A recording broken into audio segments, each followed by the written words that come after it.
Hello everyone, I welcome all of you in this YouTube channel. So today we are going to start a series of 500 plus Haryana GK questions. Okay, so आज हम 500 plus questions की एक series को start कर रहे हैं. इस series के अंदर पिछली परीक्षाओं में पूछे गए प्रश्न व अन्य नए प्रश्न शामिल हैं. हमारे HSSC के द्वारा जो अभी आने वाली एग्जाम्स हैं उनके लिए यह सीरीज बहुत इंपॉर्टेंट है. ठीक है, तो अपने एग्जाम से पहले की जो लास्ट मिनट है उनमें सभी क्वेश्चंस को कवर करने की कोशिश करें. जितने ज़्यादा क्वेश्चंस आप कवर करेंगे उसमें आपका ही बेनिफिट है. ठीक है, यदि आपका मेरा यह वीडियो पसंद आता है तो प्लीज़ इसको लाइक कीजिए एंड शेयर कीजिए ताकि अन्य स्टूडेंट्स की भी हेल्प हो. एंड सब्सक्राइब कीजिए ताकि इस सीरीज़ की आगे जो आने वाली वीडियोस हैं उनकी अपडेट आपको मिलती रहे. एंड बेल आइकन को प्रेस कीजिए ताकि आपको नोटिफिकेशन मिले. अब हम क्वेश्चंस की तरफ चलते हैं. The first question is Haryana राज्य की सबसे छोटी नदी कौन सी है.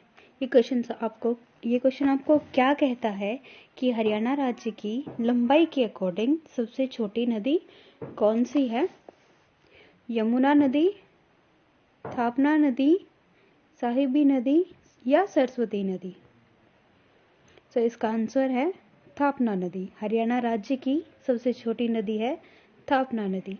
इसके बाद आती है हमारी यमुना नदी. ये जो यमुना नदी है ये हरियाणा राज्य की सबसे बड़ी नदी है. ठीक है, इसके बाद बात आती है साहिबी नदी की. साहिबी नदी दक्षिणी हरियाणा की एक प्रमुख नदी है. इसके बाद आती है सरस्वती नदी की. ये सरस्वती नदी है. इसकी प्राचीन भारत के अंदर अपनी एक अलग ही इम्पोर्टेंस है क्योंकि यहाँ पर सीसवाल सभ्यता मिली है. ठीक है, यहाँ पर सीसवाल सभ्यता के अवशेष प्राप्त हुए हैं. इसके बाद हमारा नेक्स्ट क्वेश्चन है टांगरी व मारकंडा नदी किस नदी की सहायक नदियाँ हैं. घग्गर नदी की, दोहन नदी की, सरस्वती नदी की या कृष्णावती नदी की. तो इसका आंसर है सरस्वती नदी. टांगरी व मारकंडा नदियाँ सरस्वती नदी की सहायक नदियाँ हैं. ठीक है, अब इन सब में कुछ कॉमन बातें हैं. जैसे सरस्वती नदी है और ये जो घग्गर नदी है ये दोनों नदियाँ कहाँ से निकलती हैं. हिमाचल प्रदेश से ये दोनों नदियाँ निकलती हैं. ठीक है, अब बात आती है दोहन नदी व कृष्णावती नदी की. तो ये दोनों नदियाँ राजस्थान से निकलती हैं. ठीक है, हमारा नेक्स्ट क्वेश्चन है वार हीरो संग्रहालय कहाँ स्थित है. वार हीरो मेमोरियल संग्रहालय कहाँ स्थित है. कुरुक्षेत्र में, पानीपत में, अंबाला में या सिरसा में. ठीक है, तो ये जो वार हीरो मेमोरियल संग्रहालय है ये स्थित है पानीपत के अंदर. ठीक है, पानीपत में कहाँ स्थित है तो ये काला अम्ब नामक एक प्लेस है पानीपत में, ये वहाँ पर स्थित है. ठीक है, तो अब बात आती है कुरुक्षेत्र की.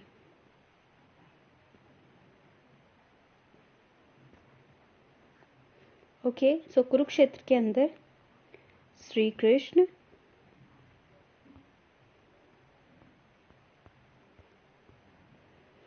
और सरस्वती संग्रहालय स्थित है. ठीक है, एंड एक और है गुलजारी लाल नंदा संग्रहालय.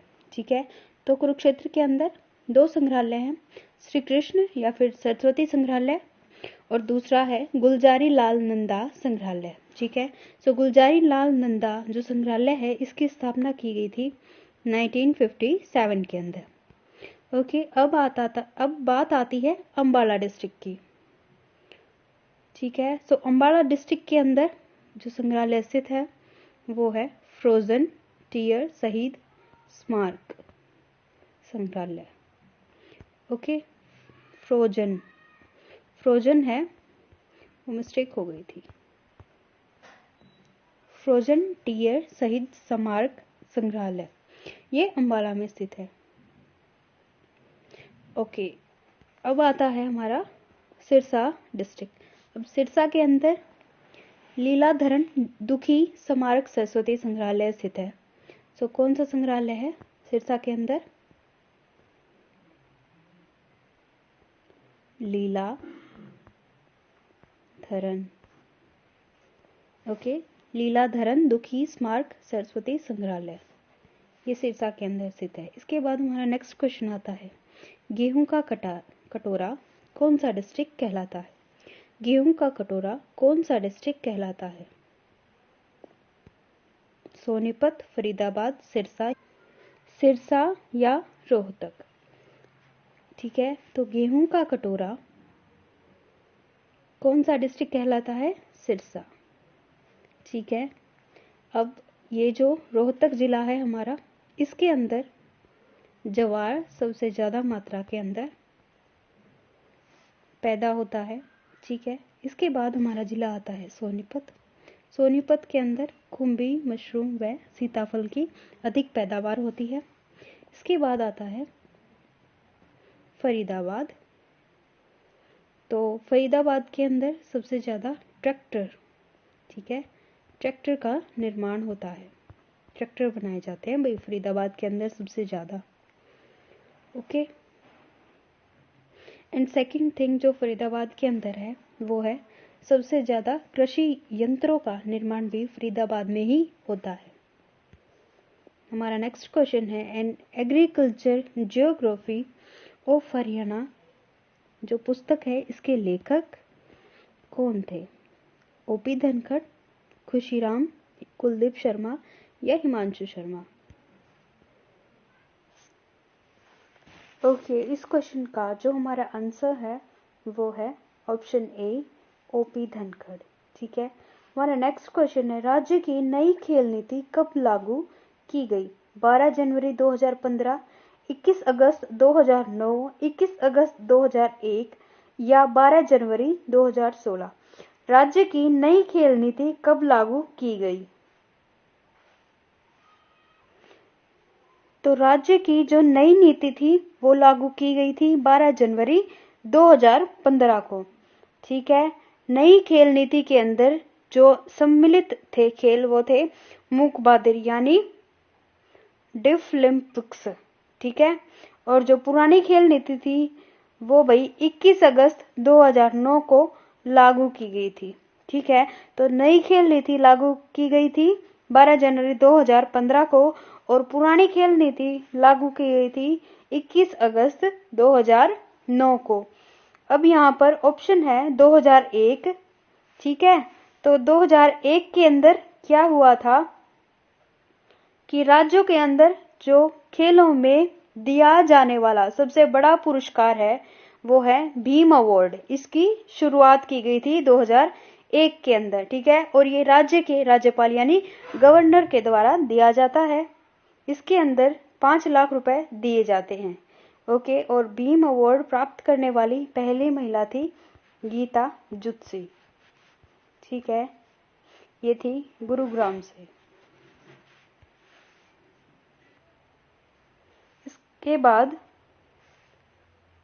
यहाँ पर 2001 में क्या हुआ था कि राज्य में खेलों में जो सबसे बड़ा पुरस्कार है भीम पुरस्कार, वो किसी महिला ने जीता था फर्स्ट टाइम, और वो महिला थी गीता जुत्सी गुरुग्राम से। इस अवार्ड के अंदर 5 लाख रुपए दिए जाते हैं। ठीक है, तो गीता जुत्सी ने 800 मीटर व 500 मीटर, ठीक है भाई, 800 मीटर एंड 500 मीटर की दौड़ में ये पुरस्कार जीता था। किसने जीता था? गीता जुत्सी ने। ठीक है, 2001 के अंदर। और ये जो पुरस्कार है ये राज्यपाल यानी गवर्नर के द्वारा दिया जाता है। अब हमारा नेक्स्ट ऑप्शन है 2016। ओके, तो 2016 के अंदर राजीव गांधी खेल रत्न पुरस्कार है वो प्रथम महिला खिलाड़ी ने जीता था। ठीक है, फर्स्ट टाइम, और वो कौन थी? वो थी साक्षी मलिक। ठीक है, हमारा नेक्स्ट क्वेश्चन है, हरियाणा हरिकेन या हरियाणा का तूफान किसको कहा जाता है? हरियाणा हरिकेन या हरियाणा का तूफान किसको कहा जाता है? कपिल देव, भीम सिंह, हिमांशु शर्मा या कुलदीप शर्मा? तो हमारे इस क्वेश्चन का आंसर होगा कपिल देव। हरियाणा हरिकेन या हरियाणा का तूफान कपिल देव को कहा जाता है। Okay, now next question, Azad Hind फौज में राज्य का प्रथम कमांडर कौन था? आजाद हिंद फौज में राज्य का प्रथम कमांडर कौन था? मेजर ध्यानचंद, मेजर सूरजमल, विजय कुमार सिंह या काशीराम? सो इस क्वेश्चन का आंसर हो जाएगा मेजर सूरजमल।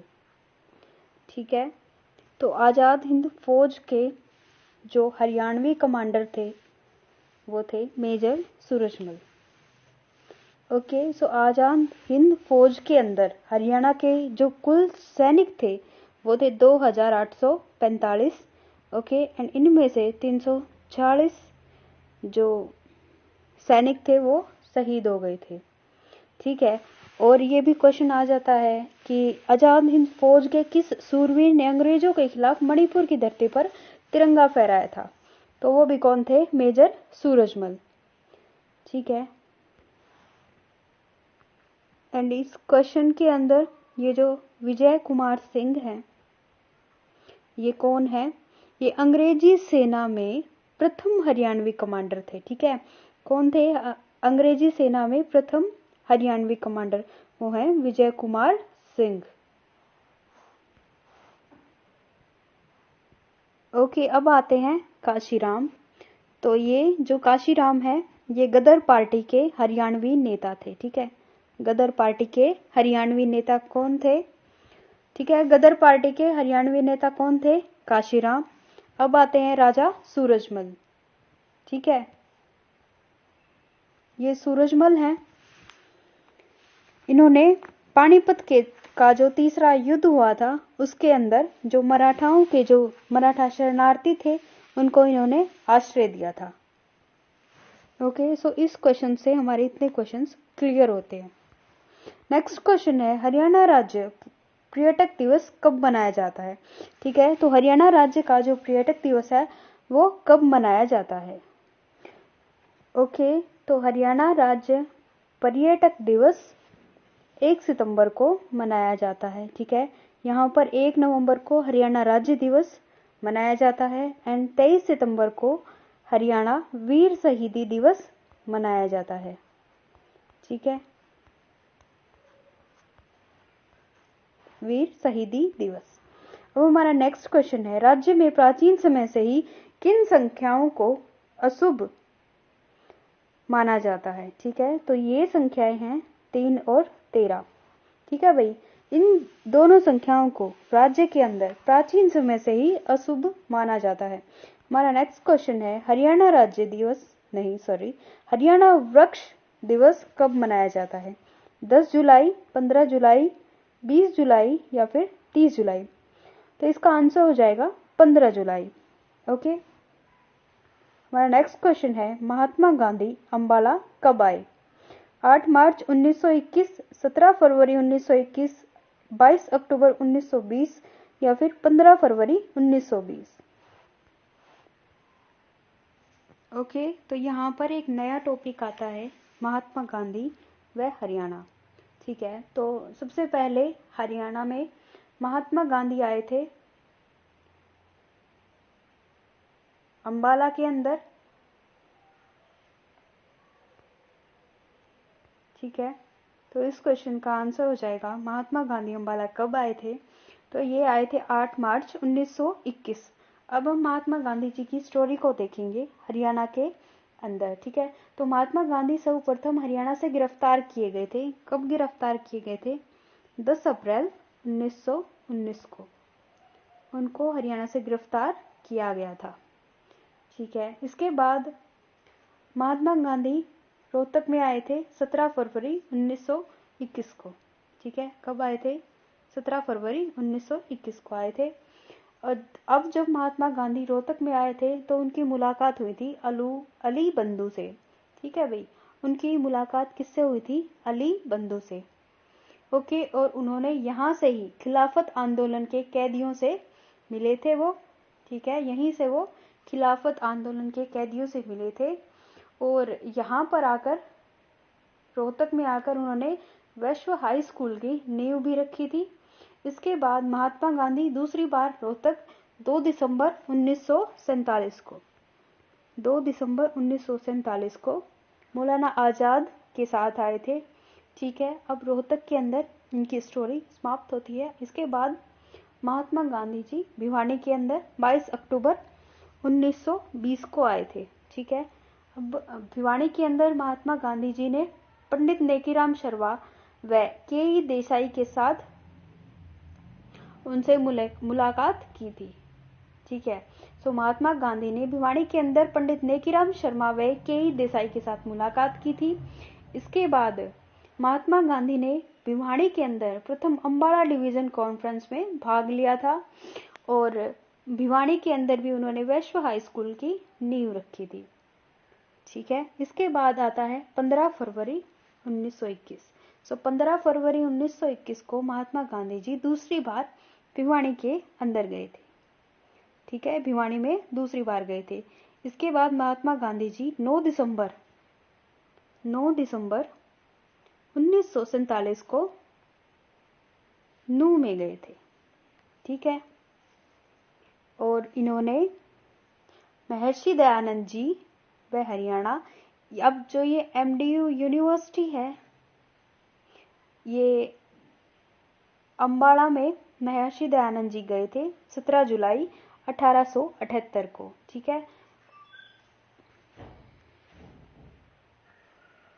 ओके, अब हमारा नेक्स्ट क्वेश्चन है प्रसिद्ध भूतेश्वर मंदिर कहाँ स्थित है। ठीक है, सो ये जो प्रसिद्ध भूतेश्वर मंदिर है ये स्थित है जींद के अंदर। कहाँ पर स्थित है प्रसिद्ध भूतेश्वर मंदिर? ये स्थित है जींद के अंदर। इसका निर्माण करवाया गया था 1864 से लेकर 1887 तक। ठीक है, इसका निर्माण राजा रघुवीर सिंह ने कराया था और इसका अभी नाम रानी का तालाब है। ठीक है, तो प्रसिद्ध भूतेश्वर मंदिर जींद के अंदर स्थित है और इसका निर्माण राजा रघुवीर सिंह ने, वर्तमान नाम जो इसका है वो है रानी का तालाब। ठीक है, सो हिसार के अंदर जो मंदिर स्थित है वो है बुआ कुंवारी का मंदिर। किसका मंदिर है? बुआ कुंवारी का मंदिर। इसके बाद आता है करनाल। ओके, तो करनाल के अंदर प्रसिद्ध सीता माई मंदिर और अदिति मंदिर हैं। ठीक है, इसके बाद आता है सोनीपत। तो सोनीपत के अंदर गुरु गोरखनाथ जी का मंदिर है। ठीक है,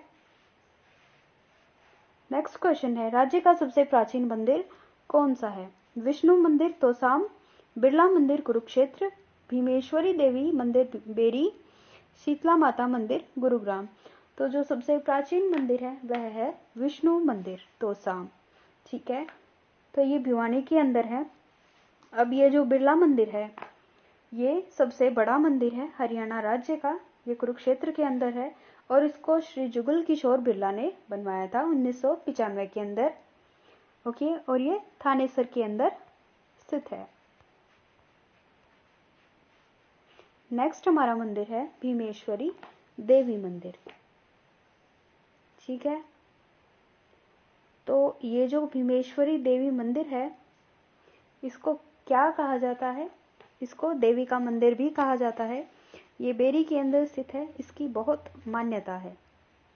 ठीक है, ये राज्य का महाभारत कालीन प्रसिद्ध देवी का मंदिर है। इसकी स्थापना कराई थी भीम ने। ठीक है, किसने स्थापना कराई थी इसकी? भीम ने।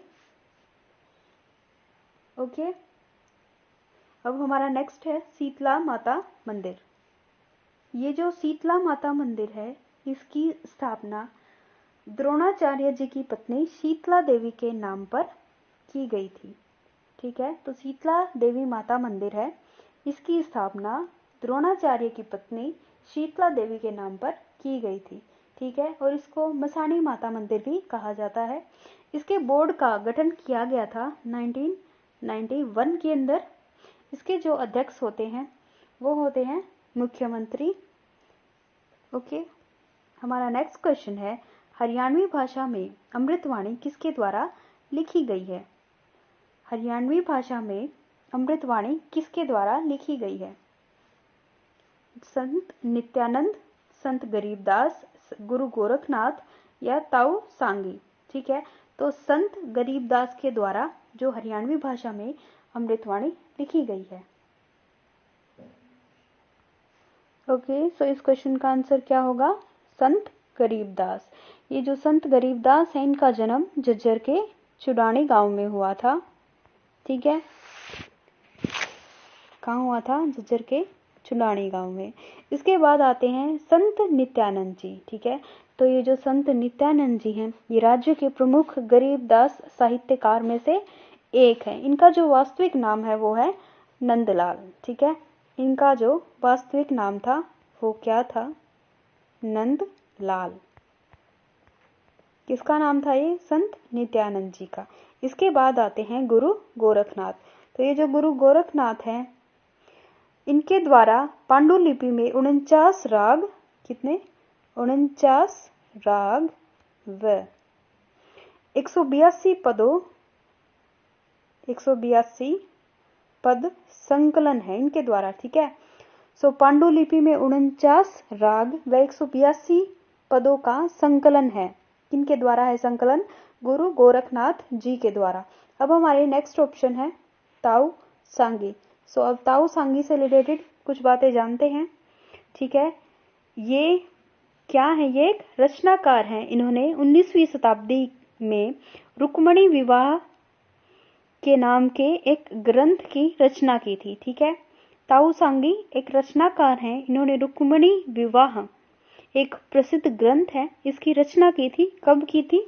ये की थी 19th सेंचुरी के अंदर। ठीक है, आई होप कि आपको यह वीडियो पसंद आया होगा, तो प्लीज़ इसको लाइक कीजिए और शेयर कीजिए। ठीक है, ताकि और सभी स्टूडेंट्स की भी हेल्प हो सके।